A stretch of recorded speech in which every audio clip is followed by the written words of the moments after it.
हमारे समक्ष पंडित कुंवर दौलत राम साहब छेड़ाला जी विराजमान हैं। छेड़ाला जी की 5वीं ढाल के आधार से अपना ये स्वाध्याय क्रम क्रमशः प्रगति को प्राप्त है। 5वीं ढाल से चल रहे ना काका जी, 5वीं ढाल से चल रहे ना। 5वीं ढाल के माध्यम से अपना ये स्वाध्याय क्रम वर्तमान बहुत ही सुंदर चर्चा कल अपनी चली थी। एक वसीयत में पंडित साहब की प्राप्त हुई थी, ज्ञानियों की प्राप्त हुई थी। और थोड़े समय पर जाकर बात करें तो साक्षात श्री बंदरनाथ भगवान की दिव्य देशना को वसीयत में प्राप्त हुई थी। अब कल हम आपको समोसर में बैठा हुआ छोड़ के आ गए थे।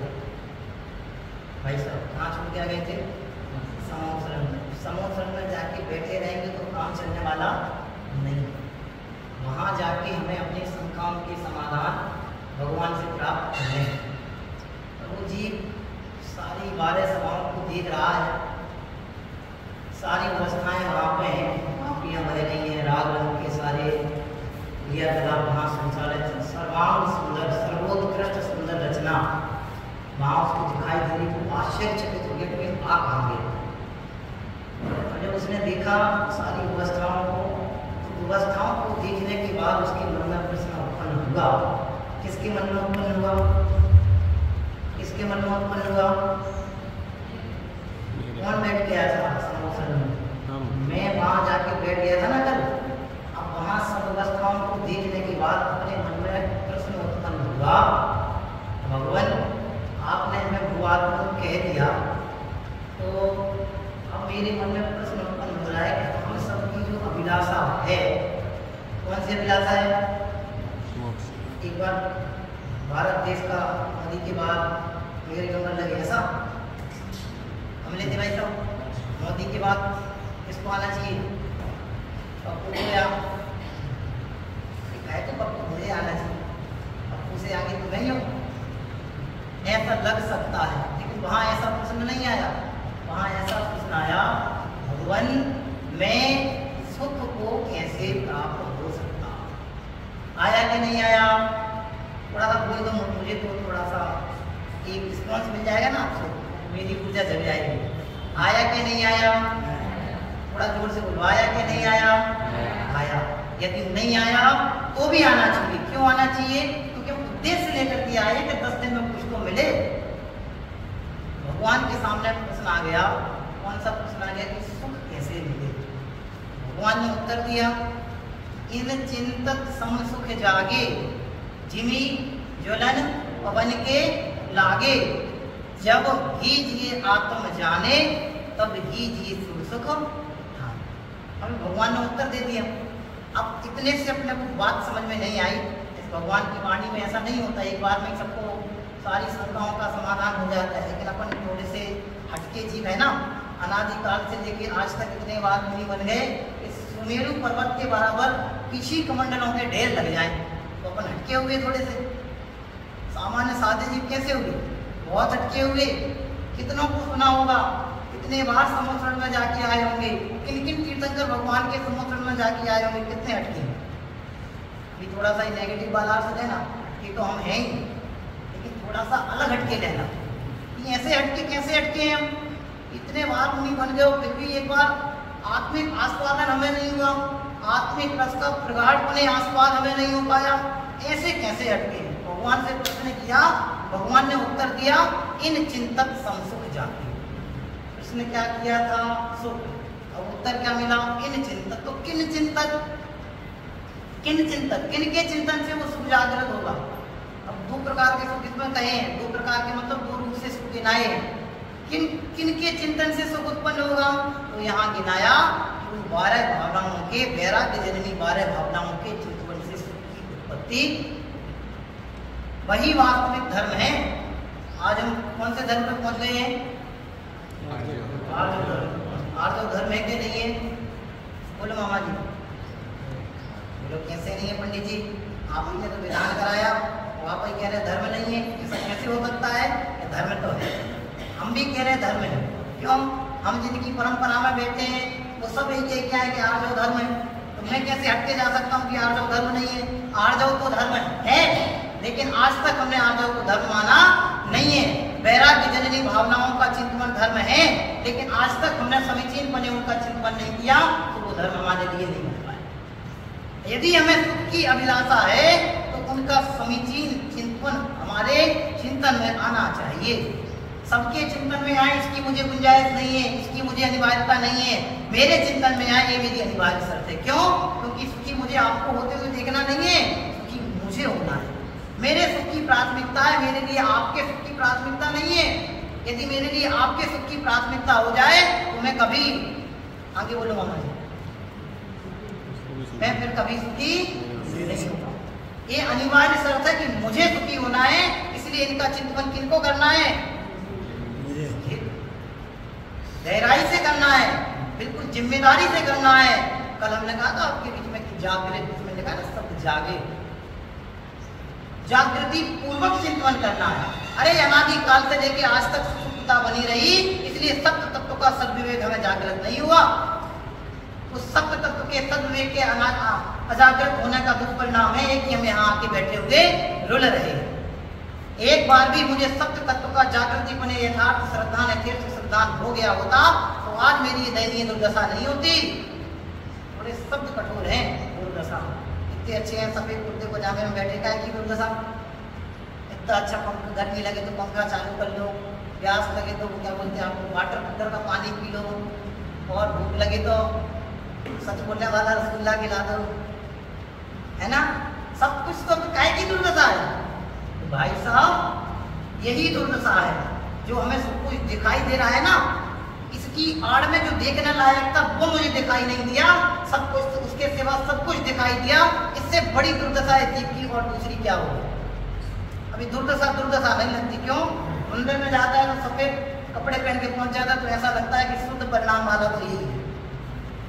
लेकिन उन परिणामों का आकलन अपना एक बार करके देखें, उन परिणामों का एक बार विचार करके देखें, उन परिणामों का एक बार आत्म तत्व के सम्मुख स्थापित करके आकलन करके देखें, तब जाके पता चले कि पानी कितना गहरा है। अब जाए ही नहीं तो पता कैसे चले? इसलिए हम बहुत सशक्त शब्दों में लिखा, जागे। अनादिकालीन सुसुप्तता जब तक हमारी नहीं जाएगी तब तक समसुख की उपलब्धि होने वाली। यदि अभिलाषा है समसुख की तो जागृति उसकी अनिवार्य शर्त है। यदि जागृति नहीं हुई तो वह सुख उत्पन्न होने वाला। जागृति जीवन है, सुसुप्तता मरण है। मरा हुआ व्यक्ति जैसे बिल्कुल पड़ा रहता है, हवा चले, तूफान आए, बाढ़ आए, नदी में बहा दो, क्या फर्क पड़ने वाला है? और एक जिंदा आदमी को बिल्कुल तेज माहिने में छोड़ दो आप, तो वहां से चीत्कार बच जाए कि बचाओ बचाओ बचाओ बचाओ बचाओ। क्यों बचाओ? उसकी जागृति, उसे पता है कि इसमें जितना आग जले भरा हुआ है उसको मैं सहन नहीं कर पाऊंगा। और मरे हुए को क्या फर्क पड़ने वाला? मुर्दे को क्या पता पड़ने वाला? ठीक वैसी मुर्दे के समान प्रवृत्ति हमारी हो गई है, इसलिए वो सम सुख आज तक उसकी प्राप्ति का पुरुषार्थ हमारे जागृत नहीं। अरे धर्म कहते ही उसे हैं, किसे कहते हैं? श्रावकाचार्य जी की परिभाषा बोलो काकी जी। देशयामी समीचीनम धर्मम कर्म निवर्हणम संसार दुष्कृतः सत्वान यो धरती उत्तमे सुखे। जो उत्तम सुख में धर दे उसका नाम धर्म है। तो फिर विधान से धर्म हुआ कि नहीं हुआ? पूजन से धर्म हुआ कि नहीं हुआ? अकेले में बैठ के माला जपने से धर्म हुआ कि नहीं हुआ? महावीर भगवान आप ही तारनहारे हो, आप ही पालनहारे हो, रक्ष रक्ष ओम फट फट सारे स्वाहा स्वाहा जितने जितने मंत्र आते हो सब कुछ पढ़ लो, इससे हो जाएगा क्या? नहीं होगा। क्यों नहीं होगा? यहाँ जागृति लिख रहे हैं। जब तक जागृति नहीं आएगी, बहुत अच्छे शब्दों में कहूँ ना, जागृति है ना भेद विज्ञान, जागृति है ना भेद विज्ञान। भेद विज्ञान ही हमारी इतने से जागृति है। भेद विज्ञान जब तक नहीं चलेगा तब तक जागृति बनेगी ही नहीं। भेद विज्ञान किसमें करना? इन सबसे करना कि यहाँ करना? अरे इन सबसे करने जाएंगे तो कितने सारे खड़े हो जाएंगे। आप कल्पना करके देखो, भेद विज्ञान करने के लिए हमें बहुत सारे लोगों को इकट्ठा करने की आवश्यकता नहीं है। बहुत सारे तामझाम इकट्ठा करने की आवश्यकता नहीं है। अरे जो कुछ जहाँ है उसको वहीं रहने दे करके, वहाँ रहना छोड़ करके उनको वहीं स्थिर रहने दें। हम अपने आप में आ जाएं कि मैं ही मेरा सब कुछ हूँ। ऐसे इस निर्णय का नाम वेद विज्ञान है। यहाँ इसलिए लिखा समसुख, इन चिंतक समसुख। समसुख माने क्या? सम माने समता, सुख माने समता रूपी सुख। इनके चिंतन करने से समता रूपी सुख की प्रकटता होती है कि नहीं होती है? होती है। अब वो समता क्या है? एक बार शेख सिंह जी पढ़ने गया स्कूल में काका जी को, तो उसके अध्यापक ने उससे पूछा भैया समता किसे कहते हैं? उसे हंसी आ गई। शेख सिंह जी का तो व्यक्तित्व तो आप सबको ख्याल में है ही, तो उसको हंसी आ गई। कैसे गुरु जी आपको समता के बारे में नहीं पता? आप हमसे पूछते हो समता? मैं बताता हूँ आपको। अरे समता आपकी जो घर में विराजमान है, अच्छा शब्द दे दिया मैंने, पत्नी का नाम है। आपको अपनी पत्नी का नाम पता नहीं समता? तो शेख सिंह जी कोई दूसरा नहीं है जिसे समता समता तो दिखाई दे रही, उसका नाम समता है, उसका नाम समता है, वहाँ समता है, उस मंदिर में जाएंगे तो वहाँ समता मिलेगी, उस क्षेत्र पर जाएंगे तो वहाँ समता मिलेगी, इस यात्रा पर जाएंगे तो वहाँ समता मिलेगी, इनका संसर्ग करेंगे तो हमें समता मिलेगी, इनका सुनेंगे तो हमें समता मिलेगी, इनको पढ़ेंगे तो हमें समता की प्राप्ति होगी। अरे भाई साहब, कहीं समता की प्राप्ति नहीं होगी जब तक आपको समता यहाँ नजर नहीं आएगी। तब तक दुनिया में आपको कहीं समता प्राप्त होने वाली, दुनिया में कहीं समता होती ही नहीं। समत्व का परिणाम तो यहाँ से उत्पन्न होगा। आत्म तत्व से जितनी नजदीकी होगी उतनी समता जागृत होगी।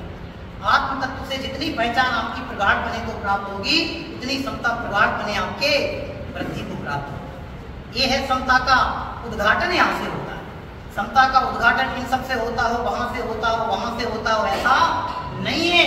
इसलिए यहाँ जो लिखा सम सुख जागे, तो वो सम सुख की जागृति होते कैसी है, प्रकटता कैसे है? 12 भावनाएं तो कहीं है, इन 12 भावनाओं के जीवन से वो समता रूपी सुख क्या होता है? जागृत होता है, उठता है। कैसे उठता है? आगे उदाहरण दिया, जिमी ज्वलन पवन के लागे। जैसे हवा के लगने पर क्या होता है?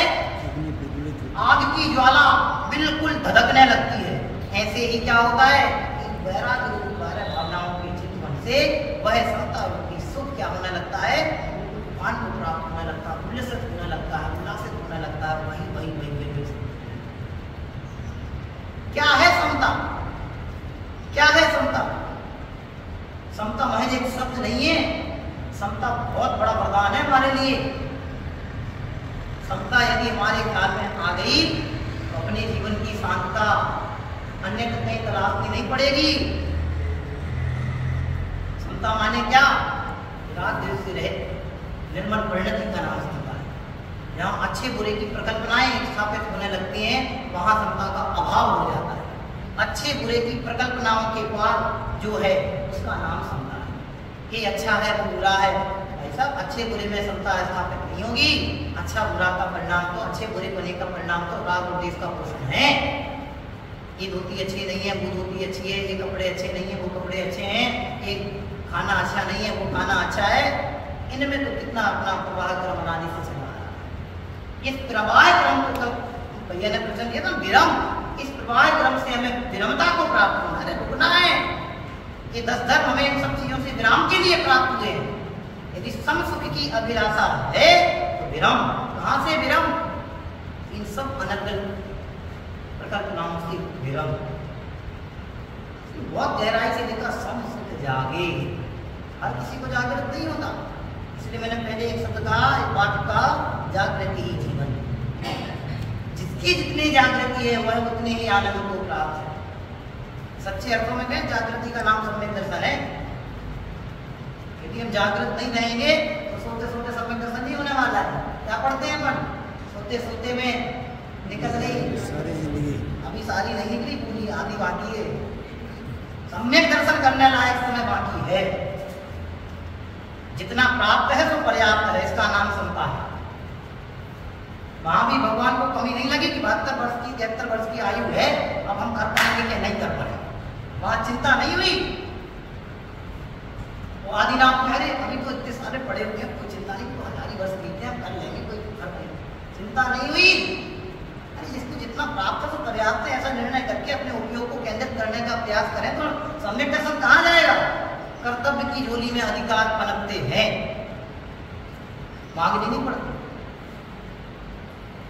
विचार बहुत गहराई से शांति से बैठ करके निर्णय करने के लिए हम तटस्थ हो जाए। भगवान अब तक जो हुआ सो हुआ, अब तक जैसा समय बीता सो बीता, अब मेरे से भूल नहीं हो जाए।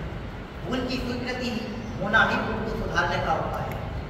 और भूल की आत्मस्थिति में ही अनंत प्रकार की भूलें गर्भित हैं, छुपी हुई हैं। अरे एक भूल को मिटाने के लिए दूसरी भूल करना उपाय नहीं है। एक भूल को मिटाने के लिए दूसरी भूल कर दें, ये कोई भूल को मिटाने का उपाय नहीं है। भूल को मिटाने का उपाय क्या है? हमसे जो भूल हुई है उसकी निंदा करा करें, निंदा करा स्वीकार करें, उससे ये भूल अब ये भूल नहीं होगी। जब ये निर्णय जाएगा तब हम समत्व की ओर बढ़ते जाएंगे।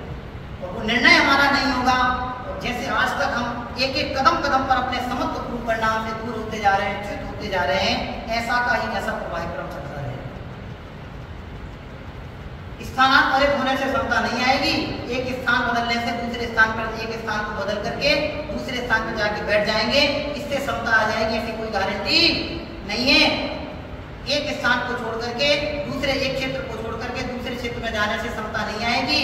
एक भगवान का सहारा अवलंबन छोड़ करके दूसरे भगवान की भक्ति में स्थापित होने से समता नहीं आएगी। अरे भक्ति का मतलब क्या है, पहले ये तो समझ लें। आगम में बहुत कुछ लिखा है, मुझे उस प्रकरण को छेड़ना नहीं है। भक्ति मतलब क्या? विचार करना।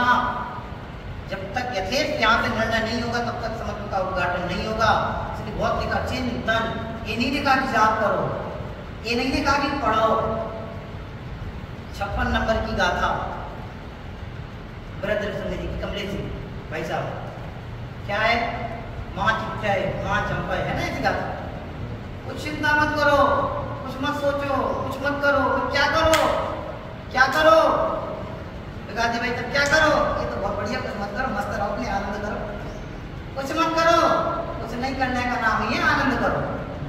मुझे तो इसकी दूसरी बात कहनी है, कुछ मत करो तो क्या करो? बहुत सुंदर लिखा कि आत्मा में तल्लीन हो जाओ। क्यों? आत्म तल्लीनता की अवस्था का नाम ही परम ध्यान है। 56 नंबर की गाथा में आचार्य नेमिचंद्र सिद्धांत देव ने लिखा है, आत्म तल्लीनता की अवस्था का नाम परम ध्यान है। आग बंद करने का नाम परम ध्यान नहीं है।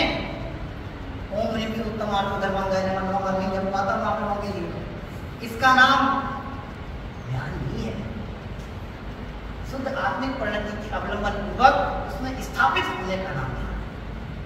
आत्म तत्व का अवलंबन, आत्म तत्व का परिचय, यही सब उसके सूचक हैं। यदि ये नहीं है तो बाकी सब कुछ है तो भाई साहब ने बताया सब शून्य है, निरर्थक है, असार्थक है, सार्थक नहीं है। अरे भाई आज तक विचार नहीं किया, इसलिए इनको सुनो, उनको सुनो, इनमें सुनो, उनको सुनो, उधर जाओ, उधर जाओ, सब कितना प्रभावित हो चले।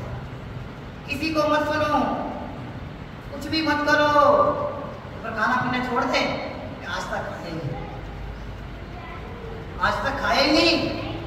कैसी बात कर दो कि 11:30 बजे जाना है हमारे लिए, आपके सामने ही बैठ के खाना खाते हुए दिखाएंगे खा रहे कि नहीं खा रहे, और आप भी जाके भी बैठोगे। भाई साहब दिखा भी दोगे ना तो भी नहीं खा रहे। यदि मैं कुछ ग्रहण करने की लायक रखता, मेरी अनादि अनंत प्रश्न चिन्हित हो जाते, मुझमें अनंत गुण समावेशित है, ये सब प्रश्न चिन्हित हो जाते। यदि मेरे द्रव्य को किसी की आवश्यकता होती और वो कुछ ग्रहण करने की लायक अपने में रखता है, कुछ गुंजाइश होती, तो फिर उसके अनंत गुणों की संपन्नता प्रश्न चिन्हित हो जाती। इसका नाम संपत्ति नहीं है। बाह्य में सब उपलब्धियों का मिल जाना, विधियों का मिल जाना, इसका नाम संपत्ति नहीं है। मेरी वास्तविक संपत्ति तो मेरे अनंत गुणों की गोदाम। अब वो दिखते नहीं ना, वो पता ही नहीं चलता कि भाई साहब है क्या नहीं। ये अनंत ज्ञान है, ज्ञान का व्यापार अपने को दिखाई दे रहा है, ज्ञान दर्शन का व्यापार। तो कुछ लगता है कि भाई साहब ज्ञान है, दर्शन है, अब बाकी कुछ दिखाई नहीं देता है अपने को। तो आदमी व्यक्ति सोचने लगता है कि अनंत गुण कहते हैं कि नाम तो आप 2-4 पढ़ो समय 47 शक्तियां, वे आपके गुण की गोदाम। निसंकित निकाल से आपके गुण हैं, पढ़ो इनको। ये नैसर्गिक हैं, उपार्जित नहीं करने हैं, स्वाभाविक हैं, नैसर्गिक हैं।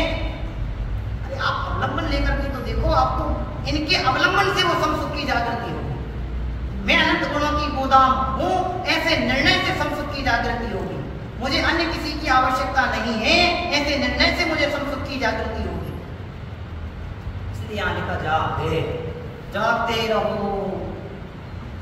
आजकल तो नहीं बोलते भाई साहब, पहले वो अपने यहाँ था ना गोल का, पहले बहुत शुरू में जब मैं पढ़ने आया था तो उसकी हैबिट में आ गया था। पहले कभी कभी बुजुर्ग सा बेचारा व्यक्ति, अच्छा था, सरल सादा व्यक्ति था, और उसके जैसा आज तक व्यक्ति मैंने नहीं देखा। अपने यहाँ का नहीं था, बाहर का था, मुझे उस पर प्रवचन नहीं करना है, वो भी अपने आप में एक अच्छा व्यक्तित्व रहा। तो वो कभी कभी बोलता था, यहाँ से पहले खुला रहता था अपना, इतना ही परिसर था अपना, एक इधर गेट था, तो वो सीटी बजा कर निकलता था, जागते रहो। आचार्य महाराज हमसे कहना दिया, जागते रहो।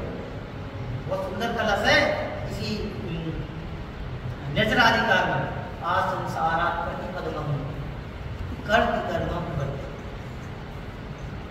अनादि संसार से लेकर आज तो एक बाहर चल रहा है, सोते रहो। इतनी विडंबना की बात है, सो रहे हैं कि जाग रहे हैं? बोलो भाई साहब, अब तो बोलना पड़ेगा, सो रहे हैं कि जाग रहे हैं? बोले पंडित जी आपने चश्मा क्यों उतार दिया, लगा के रखो, फिर आपको पता चलेगा सो रहे हैं कि जाग रहे हैं। भाई साहब जागते हुए काल में भी हम सो रहे हैं। बहुत सुंदर गाता है, जो जागता व्यवहार में वह सो रहा निज कार्य में, जो जागता निज कार्य में वह सो रहा व्यवहार में। किसकी गाता है, किसकी गाता है? समझदार जी की है? अरे नहीं, यही गाता है। ये निर्णय की बात है, जब अंदर से निर्णय आएगा ना तो रस अंदर से उल्ले से। अब मैं आपसे एक प्रश्न पूछता हूँ भाई साहब, आपकी बड़ौदिया में वो तो मिलता होगा, क्या बोलते हैं, जूस गन्ने का, मिलता है कि नहीं मिलता है? मीठा होता है कि खट्टा होता है? हमारे यहाँ तो खट्टा होता है। चलो आप क्या मीठा वाला मान लिया मैंने। अब मेरा आपसे प्रश्न है, गन्ने का जूस मीठा होता है? सोच के उत्तर देना। मेरा आपसे प्रश्न है, गन्ने का जूस मीठा होता है? मिठास किसकी? गन्ने की जूस की? मिठास किसकी? बोलो, मिठास किसकी? बोलो भाभी जी, बड़ी चिंता में सुन रहे हो। बिल्कुल चिंता मत करो, यहाँ चिंतन करना अपने को 1% चिंता नहीं, सारी चिंताएं कमरे पर छोड़ के आना अपने ऊपर से, और यहाँ चिंतन करना। कल से तो हम वास्तविक चिंतन कराना, मेडिटेशन चालू होना अपना घर से। ध्यान दीजिए, मिठास किसकी? सबकी गन्ने की मिठास है। बोलो आदर्श, मिठास किसकी? भाई साहब, गन्ने की मिठास नहीं है, हमारे ज्ञान की मिठास है। ज्ञान को ग्रहण कर दो और गन्ने के जूस को आप वहां रखते जाओ, 1 नहीं, 2 नहीं, 100 नहीं, 1000 नहीं, लाखों क्विंटल गन्ने का जूस आपके पास रखते, वहां ज्ञान को ग्रहण कर दो। 1% आप आनंद लेके दिखा दो, 1% आप उसके स्वाद का उद्घाटन करके दिखा दो, तब मैं आपको मानूं कि आपने गन्ने के जूस का आस्वाद किया। आनंद तो ज्ञान के। ये सब जो हमें अच्छा लग रहा है, गर्मी में पंखा अच्छा लगता है, पंखा अच्छा नहीं लगता, पंखे की हवा अच्छी नहीं लगती। जो मेरी सामर्थ्य है ना, उस सामर्थ्य के कारण मुझे सब कुछ मिला सकता है। इस सामर्थ्य को पहचानो, हम अपनी सामर्थ्य को पहचानेंगे तो समता रूपी सुख का आस्वादन।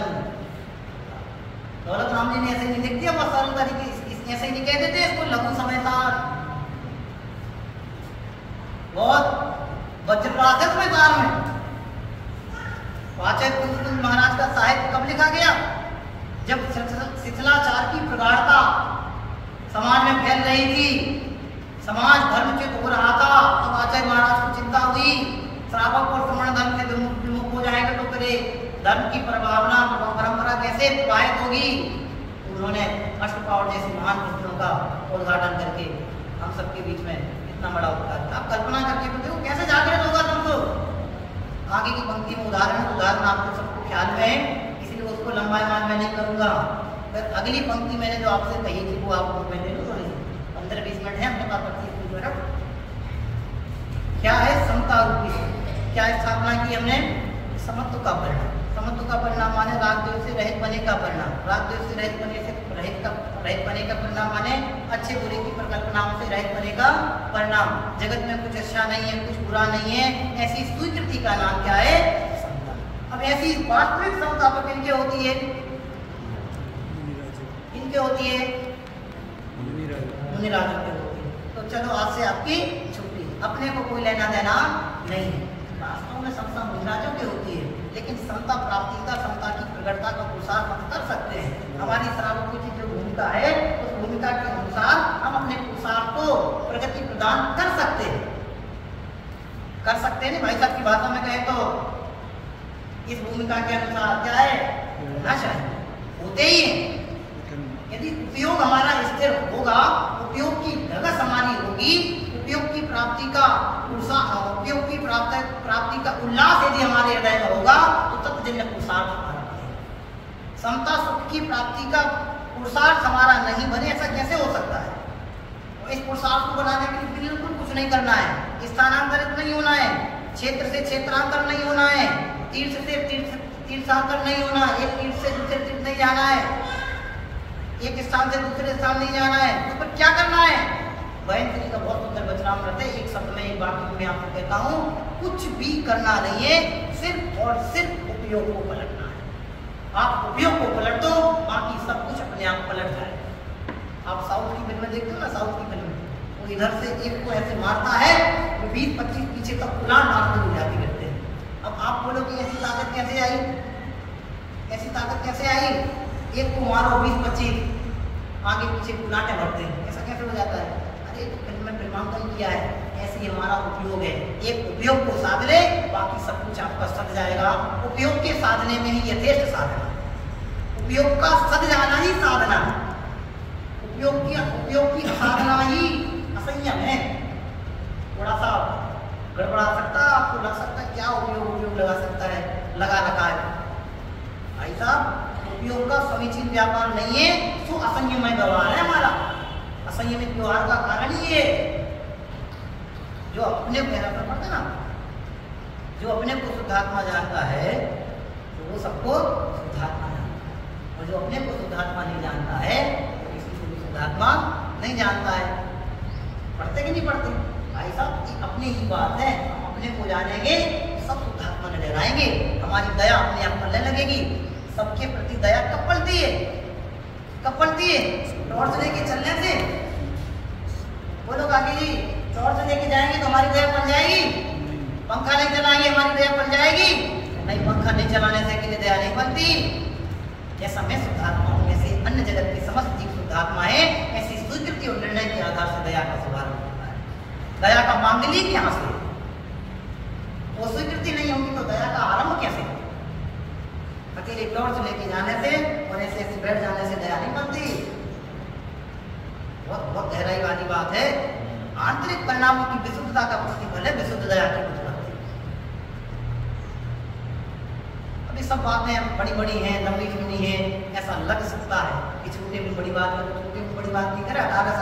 8 साल में दीक्षा लेके चले गए थे, उन्होंने फिर समय साल लिखा, उनकी बातें हैं। मंदरनाथ भगवान वहां से बैठे बैठे बता रहे, भैया जागो जागो जागो जागो, तुम्हें जगाने आए। कितने अच्छे अच्छे भजन, जागो जागो जागो चेतन, है कि नहीं? अब चेतन को तो सोने से टाइम नहीं। अच्छा, एक अच्छा प्रश्न पूछता हूँ, नींद में मजा है कि झपकी में मजा है? लोग अक्सर कहा करते हैं एक मजेदार झपकी आ गई, अब तो भाई साहब कुछ नहीं चाहिए। वास्तव में वो मजेदार होती है। क्यों? 1 घंटे की नींद 5 मिनट की झपकी में पूरी हो जाती, इससे बड़ा चमत्कार दूसरा क्या होगा? तो झपकी में बहुत बड़ा आनंद लगता है, लेकिन झपकी में आनंद नहीं है भाई साहब। आनंद तो वो निर्विकल्प बताता है। नींद क्या हो गई? वो पूरी हो गई। इसे बहुत अच्छा लिखा, सम सुख जागे। अब आज तक जागृत हुआ क्या नहीं हुआ विनोद जी भाई साहब? हुआ क्या नहीं हुआ? एक शब्द में उत्तर देना, हुआ क्या नहीं हुआ? क्या बोलो पंडित जी? हम कहेंगे हुआ, तो फिर आप बोलोगे कैसे हुआ? और फिर हम कहेंगे, आप बता भी दोगे कि ऐसे हुआ। फिर मैं कहूंगा कि यदि हुआ तो फिर आज यहाँ क्यों हुआ? हुआ मतलब यहाँ क्यों बैठा? बहुत बड़ी बड़ी मैं इसलिए कुछ मत बोलो, शांति से बैठो, मस्त रहो। इसका नाम मातृ नहीं है। ऐसा बहुत बड़ा निर्णय कराया है, बहुत बड़ा निर्णय कराया है। वेद विज्ञान ने बल दिया कि आज तक नहीं हुआ, आज तक नहीं किया, जो करने लायक था उसको नहीं किया। अब यथेष्ट बुद्धि की जागृति पूर्वक अपने पुरुषार्थ को दिशा प्रदान कर कर क्यों करने लायक सिर्फ यही है। आज तक सब कुछ किया, सब कुछ किया, ये नख केस दांत इन सबको इकट्ठा किया जाए तो इन सबके प्रमाण पड़ते हैं, पर सुमेरु पर्वत के समान पर्वत खड़े हो जाए। अब ऐसे देर एक अपन नाखून कट करके यहाँ डालते ना, वो लोग क्या कहते हैं, ए भैया गंदगी मत करो। और मंगलवार के दिन गलती से कोई काट दे और दरवाजे की घर की देही पे काट दे, वो तो फिर कहना ही क्या भाई साहब, लोग कहने लग जाते हैं तेरे को इतना विवेक नहीं, मंगलवार के दिन कट नहीं किए जाते, और तमाम समझ लेना। अरे भाई साहब जब एक की गंदगी को देख करके हमें ऐसी घृणा उत्पन्न होने लगती है, तो उस सुमेरु पर्वत के समान हम आपको दिखाएंगे तो हमारे परिणामों की अनर्बलता क्या होगी आप विचार करके देखो। है इन सबसे हमें अपने उपयोग को केंद्रित करके अपने सौ में स्थापित करने का पुरुषार्थ करना है। बहुत लिखा, बहुत लिखा, बहुत लिखा, ये लिखा है यहाँ पे आगे जाएगा। जब अभी कब प्रकट होता है, बात तो इसकी करने से मुझे ये कब प्रकट होता है, समुदाय रूपी तो उत्तम क्षमा के दिन, झूठ मत बोलना, उत्तम क्षमा के दिन क्षमा, या मना करोगे तो फिर आपको बोलो मानूंगा मैं। बोलो पंडित जी कब प्रकट होता है, प्रयास होता है, जाओ उदयपुर समर्पण में एडमिट हो जाओ। ऐसे प्रयास से नहीं होता, यहाँ निर्णय कराएंगे क्या कब होता है समता रूपी सुख प्रकट। हाँ बोलो मामे जी, ये बहुत बड़ा वरदान अपने को प्राप्त है, आत्मा से अपने को समता रूपी सुख प्राप्त होता है। बहुत अच्छा है, अपनी 5 ज़्यादा चल रही थी, बहुत अच्छा बढ़ रहा है इस चीज़ को। मैंने बेड वेट टीका पढ़ ली, उसमें इसी 4 गति आदि का सबका लिखा हुआ। अब यहाँ लिख रहे हैं तो समता रूपी सुख प्रकट कैसे होता है, जो हवा लगने पर कैसा होता है, वृद्धि को प्राप्त होता है। यहाँ लिख रहे हैं, बहुत अच्छा शब्द है और निर्णय पर बन देने लायक शब्द। यहाँ भैया यहाँ लिख रहे हैं, जब हीजिए आत्म जाने, जब हीजिए आत्म जाने, जब तब हीजिए शिव सुख ठाने। जिस समय हम अपने आत्मा को जान लेते हैं, एक बात में मैंने कह दिया, अब इसका पोस्टमार्टम आपको करते रहना। पोस्टमार्टम करने के लिए पीएम मत पहुंचाना। आप यहाँ से जाओगे ना, अपने अपने भोजन से निवृत्त होने के बाद फिर विचार करना कब, जब कीजिए आत्मा जाने, जब मैं अपने आप को आत्मा जानने लगता हूँ उसी समय क्या होता है, तब कीजिए शिव सुख ठाने। मोक्ष वहाँ है कि यहाँ है, यहाँ है तो वहाँ जाने का विकल्प छोड़ देना, वहाँ जाने की अभिलाषा नहीं रखना, फिर विधान में बैठने की आकुलता नहीं करना, उपवास अनशन अवमोदन इनकी आकुलता नहीं करना। अब इसका गलत नहीं स्वीकार करना। यदि हमारी भूमिका इस ओर बढ़ेगी तो यहाँ विशुद्धता बढ़ेगी, तो उस विशुद्धता के प्रतिफल में अनशन अवमोदन आदि ऑटोमेटिक पलेंगे। मैं अच्छी बात कहूँ आपको, मुनिराज 28 आप भगवती आराधना की कथा में पढ़ेंगे, मुनिराज 28 गुणों का पालन करते नहीं है, सहज बनता है, होता है। अब मुनिराज अब बोले हमें लिया समिति से चलना है, पीछे मार्जन करके बैठना है। अब आप सोचो, ऐसा सोच के यदि करेंगे तो कितनी बड़ी टेंशन खड़ी हो जाएगी। आप यदि सोचो भाई साहब कि आज मुझे भगवान का अभिषेक करना है तो बहुत भक्ति भाव प्रसन्नता से करना है, अब आप प्रसन्नता बनाने का प्रयास करना, अब आप प्रसन्नता बनाने का प्रयास करना, तो कैसे प्रसन्नता बनाए, प्रसन्नता बनाने के लिए क्या करोगे आप, अच्छे से मुस्कुराहट लेके जाओगे, मुस्कुराओ, है मुस्कुराने का नाम प्रसन्नता नहीं है। भगवंतों के गुणानुवाद के प्रति जो हमारा हर्ष और प्रमोद उत्पन्न होता है उसका नाम प्रसन्नता है। यदि भगवान के गुणों को देख करके, भगवान की मुद्रा को अवलोकित कर करके, भगवान के रूप को निहार करके मुझे अपनी स्थिति नहीं मिली, सब व्यर्थ चला गया। आलोचना पाठ में क्या पढ़ा था, कछ सुध बोध पढ़ो काकी जी, कछ सुध बोध नहीं रही है, मिथ्यामती छा रही है, मिथ्यामती छा रही है, मुझे मोक्ष जाना है, मैं तो अनाकुलित हूँ, बोलते नहीं हूँ। यदि निर्णय नहीं है तो फिर समझना, बहुत बड़े बड़े कहती है मैंने, बाकी इसमें तो इतने स्वभाव प्रकट कर देते हैं, गुरुदेव जी बहुत गिनाते हैं, दया दान व्रत भक्ति पूजा उपवास, ये तो सब गौर नहीं समझना है।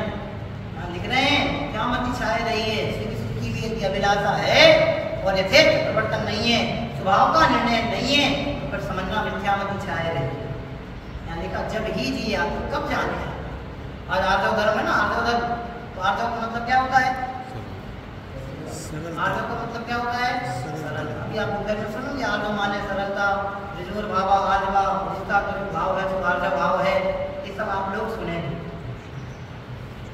इसमें पढ़ो आप, पूजन में पढ़ते हो, आपको नहीं भगवान को उड़ाना देखिए, आपको बड़ा आश्चर्य की बात है। वीरेंद्र भैया अपन पूजन पढ़ते हैं, उसमें पढ़ते हैं यह पुष्प सुकोमल कितना है, आगे बोलो, आगे की लाइन बोलो, अंतर का प्रभु भेद कहूं, मेरी जुता का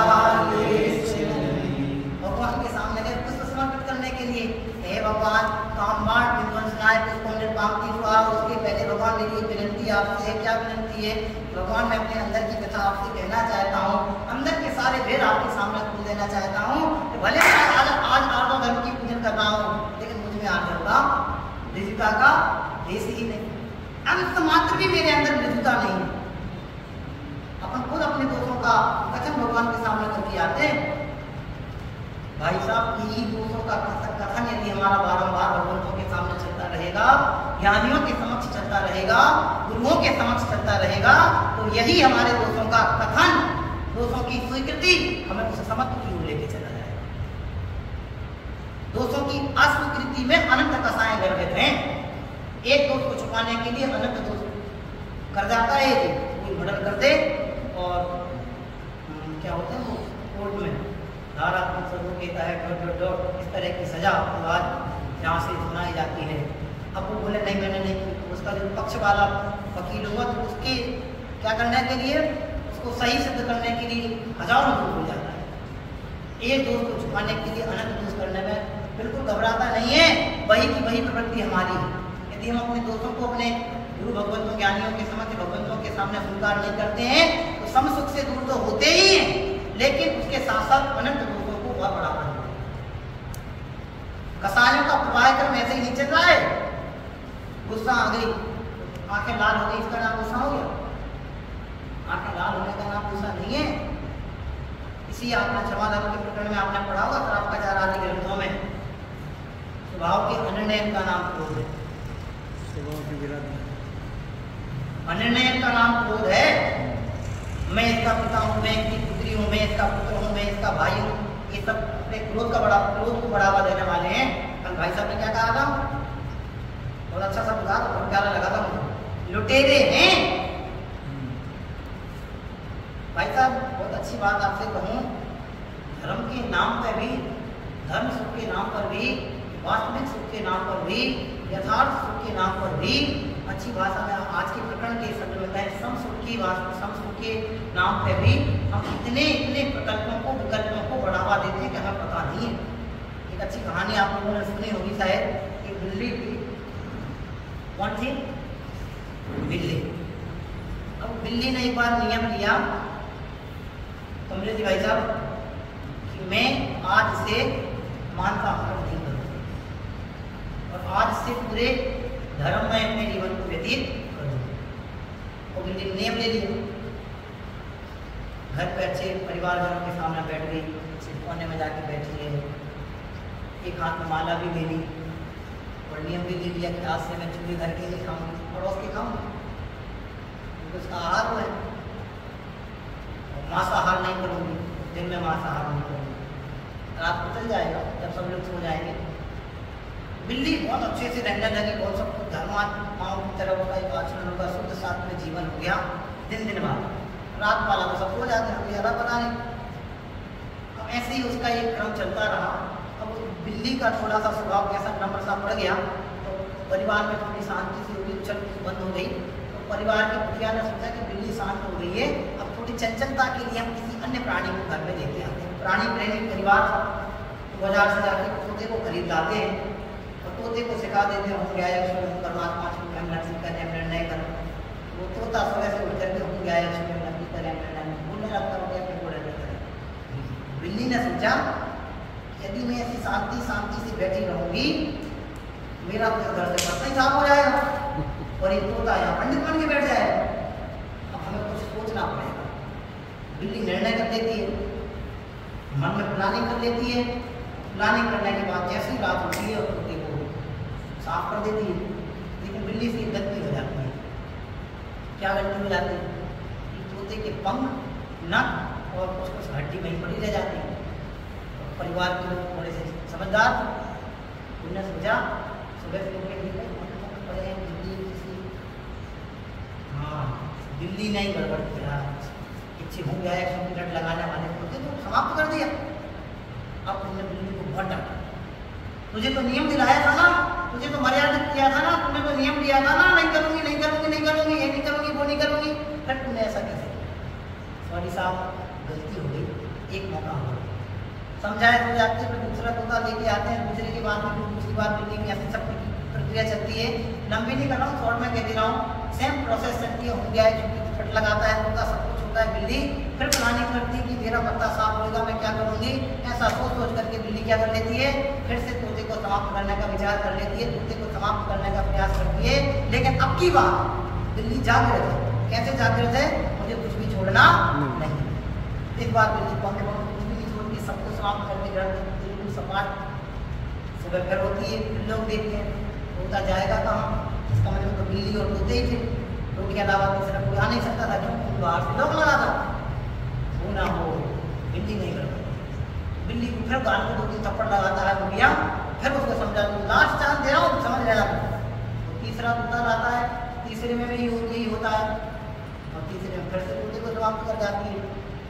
बिल्ली तो बड़ी धार्मिक थी, बिल्ली ने तो नियम लिए थे, मांसाहार नहीं करूँगी, मैं किसी को परेशान नहीं करूँगी, मैं घर में कोई नुकसान नहीं करूँगी, शुद्ध सात्विक व्यक्ति से बैठ करके कोने में बैठ के जाप करूँगी।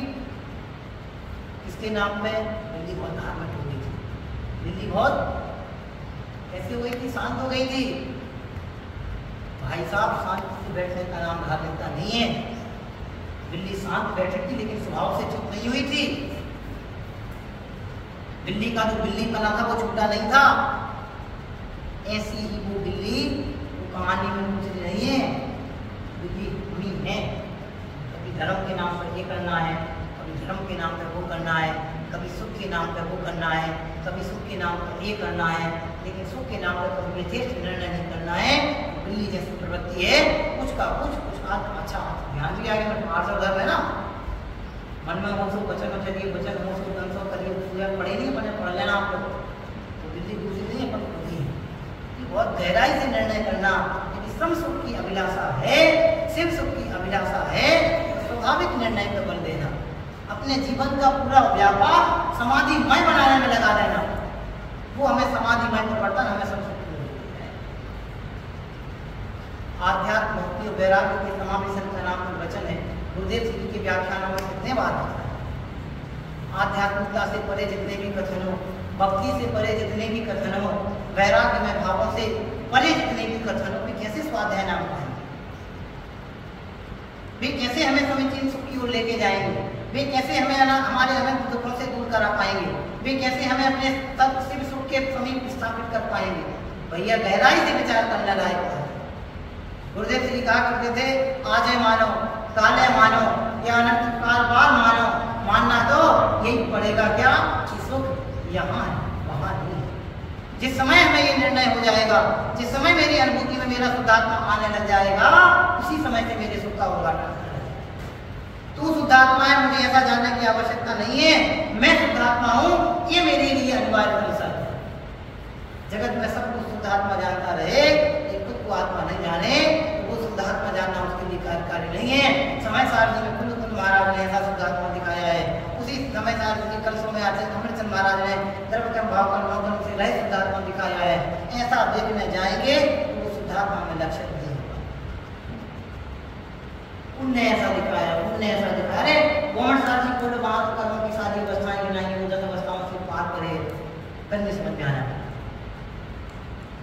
एक बार स्वभाव के प्रति हमारा दृष्टिकोण समीचीनतया स्थापित हो जाएगा, फिर देखना कि सुख के लिए आपको कहीं अन्यत्र भटकना नहीं पड़ेगा। 2 चीजें गिनाई आपको, शिव सुख और सम सुख, दोनों में क्या अंतर है? शिव सुख और समसुख। दो प्रकार का हुए ना, शिव सुख और समसुख, है ना मामा जी? शिव सुख कितने प्रकार के? 2 प्रकार। किसी चैनल में देने ना, समसुख, फिर दूसरा लिखा है शिव सुख। भाभी मीनाक्षी बात, कितने सुख हो गए? 2। आपको कौन से नंबर का चाहिए? ये है शिव सुख, ये है समसुख पहले नंबर का, दूसरा है शिव सुख। अब आपको फर्स्ट नंबर चाहिए कि सेकंड नंबर चाहिए? आज है देवसर सुख का तो बहुत पछताएगा, निर्णय कर लो कौन सा सुख चाहिए। बोलो सोची भाई साहब, 1 नंबर या 2 नंबर? नंबर 1 नंबर चाहिए, दूसरा नहीं मिलेगा। कर्म को ना मोक्ष में नहीं ले गए, 10 बजे लेके जाना, समोसा से बिहार कराना, फिर मुझे आपको दूसरे नंबर का नहीं देंगे। फिर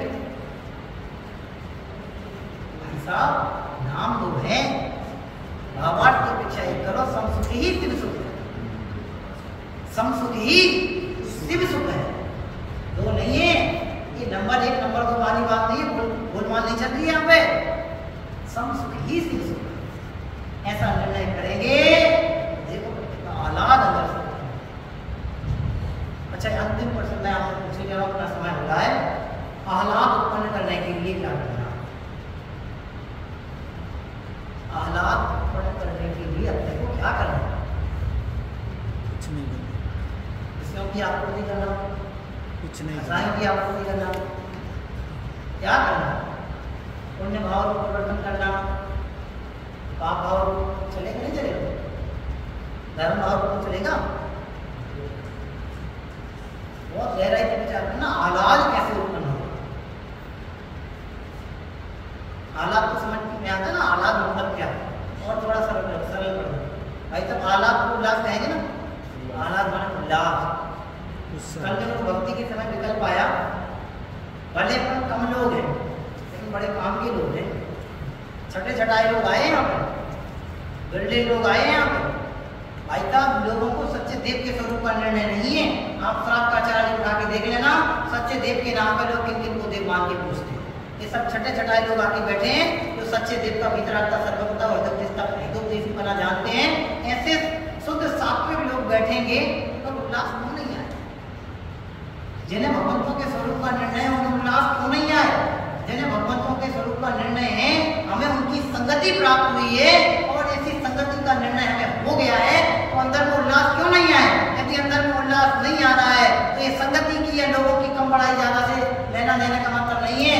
ये हमारे स्वयं की कमी है, जिस कमी को हमें दूर करना, भगवंतों के स्वरूप का निर्णय करके इस संगति का पूरा लाभ उठाना है। इस संगति का पूरा लाभ उठाएंगे तो अंदर में रोमांच, आह्लाद, उल्लास, भक्ति, वैराग्य सब कुछ उद्घाटित होगा, और नहीं होगा तो वो सिर्फ संतुष्ट देखेंगे। ये बहुत सरल करने से बहुत बड़ी बात हो जाती है। बस निर्णय अपने को करना है, वो समसुखी शिव सुख है। विषय कसाय का पोषण सुबह से लेकर शाम तक चलता है। हम आपसे कहें कि भाई तक गर्म पानी चाहिए कि ठंडा पानी चाहिए, आप काका जी से बोले, सॉरी काका जी से बड़े हो जाते हैं, आप भाभी जी को बोले कि गर्म पानी ला के रख दो, तो भाभी जी ठंडा पानी रख दें। इसमें विषय कसाय दोनों गलत हो गई। ठंडा पानी गर्म पानी चाहिए, ये हमारी विशेषता हो गई, और ठंडे की जगह गर्म आ गया या गर्म की जगह ठंडा आ गया, फिर आपके परिणामों की निर्मलता अनिर्मलता कैसी क्या होगी तो आप ही समझना। ये है कसाय। विषय कसाय का पोषण सुबह से लेके शाम तक अनवरत रूप से कितना प्रवाहमान से अपना चल रहा है। धर्म के नाम पे भी कैसी कसाय का पोषण करते जाते हैं, इसका निर्णय अपने को करना है। एक कसाय जिसको वज्रपात करते हुए खड़ी है और वो कसाय का कुठारा घट सहने में आनंद आता है। वो कुठारा घाती हमें समसुख से, अग्निस्वर सुख से, शिव सुख से दूर बनाए हुए हैं। यदि वास्तव में समसुख की अभिलाषा है, एक स्वरूप के निर्णय पर बल देना, उपयोग को पलटने पर बल देना, उपयोग पलट गया तो समझना समसुखी शिव सुख की प्राकृतिकता अपनी हो गई, और उपयोग नहीं पलटा तो ये समझना जैसे लंबे समय से एक दिन के बाद दूसरे दिन के बाद अपना कैसा बर्बाद चला जाता रहा, ऐसे की दर्द ऐसे कैसे होंगे। उत्तम क्षमा था सो निकल गया, माधव था सो निकल गया, आर्जव था सो निकलने के लिए तैयार है, आने वाला सोच भी निकल जाएगा। ऐसे दसों के दसों दिन निकल जाएंगे और समसुख से हम जैसे च्युत बने थे वैसे के वैसे खाली पूरे रह जाएंगे। हमारा ये खाली नहीं रह जाए, थोड़ा सा भर जाए, एक निर्णय अपने अंदर में जागृत हो जाए, वो निर्णय ही मेरे लिए कार्यकारी है। उस निर्णय के लिए, उस निर्णय की स्वीकृति के लिए ये 12 भावनाओं का अनुचिंतन हम सभी को बार बार करना है। हम सब इन 12 भावनाओं का क्रमिक चिंतन करते हुए मोक्ष की ओर प्रयाण करें। ऐसी भावना के साथ इनकी वक्तव्य को विराम देते हैं। विचारना